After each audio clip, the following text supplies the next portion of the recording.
Tinanong ng mga mambabatas ang Ministry of Indigenous Peoples Affairs o MIPA kung paano mapapalakas at maging empowered ang indigenous people sa buong rehiyon sa kanilang proposed 141 million pesos budget para sa 2026. Ang news now sa report.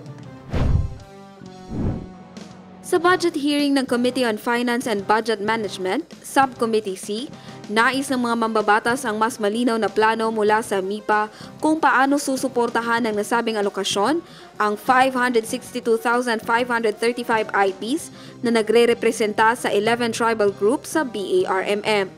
Tinanong din ng mga committee members kung paano mas epektibong maabot ng mga miyembro ng Parliament at ng Bangsamoro Government ang mga komunidad ng IP.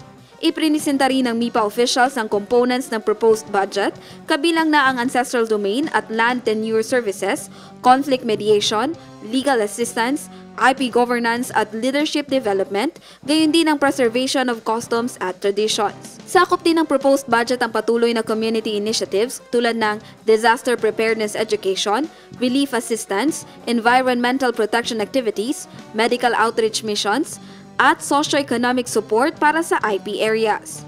Jen Garcia, iMinds, Philippines.